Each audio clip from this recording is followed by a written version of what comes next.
Corona महामारी के दौरान मौतें हुई हैं और ऐसी मौतों में कुछ बच्चे ऐसे हैं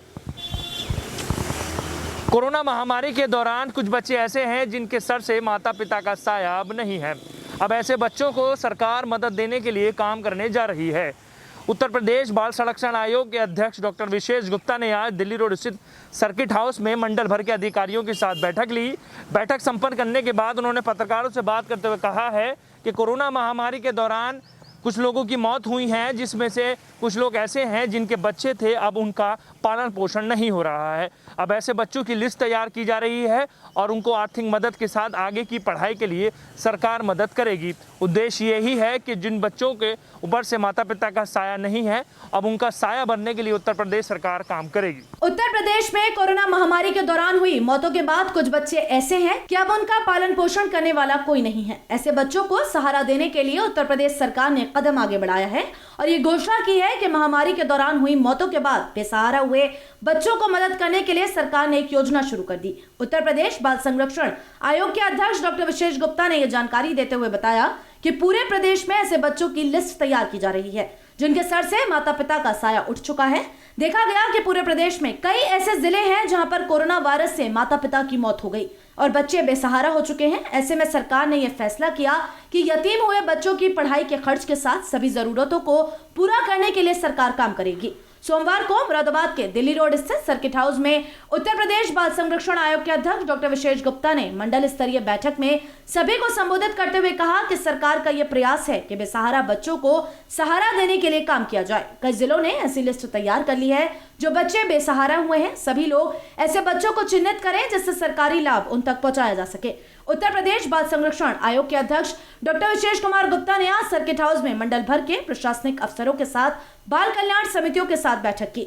बैठक को संबोधित करते हुए बाल संरक्षण आयोग के अध्यक्ष डॉक्टर विशेष गुप्ता ने कहा कि कोरोना काल में जिन बच्चों के माता पिता की जान चली गई है, उन बच्चों को सरकार द्वारा चलाई जा रही योजनाओं के तहत लाभ पहुंचाया जाए। बता दें कि वहीं प्रशासनिक अफसरों ने भी ऐसे बच्चों का चिन्हीकरण शुरू कर दिया है जिनके माता पिता की कोरोना काल में जान चली गई है। ऐसे बच्चों की सूची प्रशासन द्वारा तैयार की जा रही है और बच्चों को सरकारी मदद पहुँचाने में प्रशासन जुट चुका है। उत्तर प्रदेश बाल अधिकार संरक्षण आयोग की ओर से मुख्यमंत्री बाल सेवा योजना जो अनाथ बच्चों के लिए लाई गई है, उस योजना की धरातल स्तर पर क्या स्थिति है उसकी समीक्षा के लिए मैं आज यहाँ मुरादाबाद आया था। उस योजना को लेकर आप सबको बताना चाहता हूँ कि कोविड काल में जो भी बच्चे अनाथ हुए हैं, निराश्रित हुए हैं या एकल परिवार वाले हैं, उन परिवार वालों के लिए मुख्यमंत्री जी ने उनकी सबकी चिंता की है और वो मुख्यमंत्री बाल सेवा योजना के नाम से अभी 2 जून के योजना लॉन्च की गई। उस योजना की स्पष्ट स्थिति ये है कि उस योजना के अंतर्गत 0 से 10 वर्ष तक के बच्चे जो अनाथ हो गए हैं या एकल परिवार वाले हैं, उनको 4,000 रुपये मासिक देने की बात है और जो एकल परिवार वाले हैं उन बच्चों के लीगल गार्जियन को भी वो पैसा दिया जाएगा। और ऐसी बच्चियां जो अवयस्क हैं, जो पढ़ना चाहती हैं या पढ़ रही हैं, उन बच्चियों को हम कस्तूरबा गांधी विद्यालय और जो हमारे पूरे उत्तर प्रदेश में 18 अटल आवासीय विद्यालय बन रहे हैं, उनमें उन बच्चों को रखा जाएगा। तीसरी बात यह है कि हमारी जो बेटियां वयस्क हो गई हैं, उनके विवाह के लिए मुख्यमंत्री जी ने 1,01,000 रुपये की राशि आरक्षित की है, उसके विवाह के समय जो दी जाएगी। और ऐसे बच्चे जो इंटरमीडिएट में पढ़ रहे हैं या 9 से लेकर 12 तक पढ़ रहे हैं या व्यावसायिक शिक्षा प्राप्त कर रहे हैं, ऐसे बच्चों को लैपटॉप और टैबलेट देने की बात कही गई है। इसकी प्रक्रिया बहुत तेज़ी से यहाँ पूरे प्रदेश में चल रही है।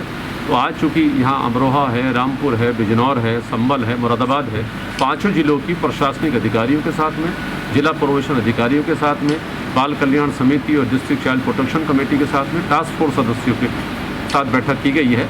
वहाँ से ये जानकारी आई है कि ऐसे बच्चे जिनको 4,000 रुपये मिलने हैं या जिन बच्चों की पढ़ाई की व्यवस्था होनी है, उन बच्चों के लगभग 50% काम पूरा कर लिया गया है।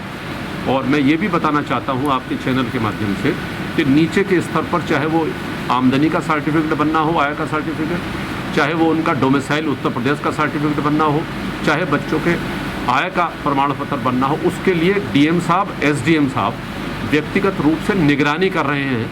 किसी स्तर पर भी कोई परेशानी किसी माँ बाप को नहीं आ रही है। कई बार ये सवाल उठता है कि भाई तमाम ऐसे बच्चों को कितनी जल्दी ये राशि दी जाएगी। तो बहुत जल्दी ही 15 दिन का समय दिया था, लेकिन 15 दिन में 50% काम हो चुका है।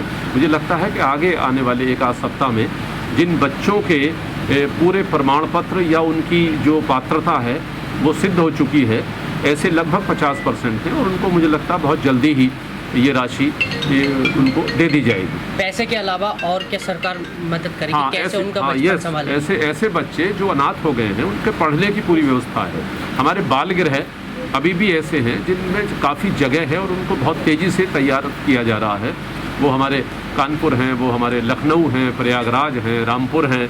ये ऐसे बाल गृह हैं जिन पर अधिकारी यानी प्रमुख सचिव हैं, डायरेक्टर हैं, खुद विजिट कर रहे हैं और विजिट करके उनके ढांचे को बढ़िया बनाने की कोशिश कर रहे हैं, ताकि बच्चे वहाँ रहेंगे तो उनको पूरी व्यवस्था की जाएगी।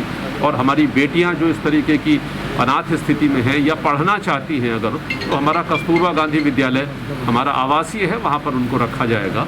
और ऐसे बच्चे जो पढ़ने की तरफ जाना चाहते हैं और ऐसी महामारी अगर आती है, उसके साथ अगर कोई प्रॉब्लम आती है, तो उसको लैपटॉप के माध्यम से ऑनलाइन पढ़ाई कराई जाएगी। ऐसे कितने बच्चे हैं जो कोरोना काल में? हाँ, लगभग पूरे उत्तर प्रदेश में लगभग 3400 के आसपास बच्चे ऐसे हैं जो एकल परिवार में और जो अनाथ की स्थिति में आए हैं।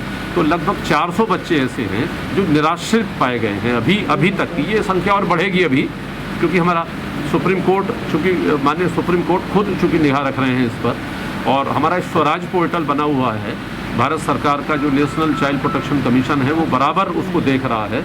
उस पर जो भी डाटा अभी आया है वो 3500 के आसपास है, और जिसमें से 400 बच्चे लगभग हमारे अनाथ स्थिति में हैं। तो इन सभी की प्रक्रिया, इनके फार्म पूरे करने की बात है, इनके आमदनी के सर्टिफिकेट बनाने की बात है, इनके डोमिसाइल बनाने की बात है, बच्चों के आयु को प्रमाणित करने की बात है। तो कहीं किसी स्तर पर अभी हमें ऐसी कोई बात नहीं मिली है कि ऐसे अनाथ या बेसहारा परिवारों को कहीं किसी प्रकार से भी परेशानी आ रही है। बच्चे जो है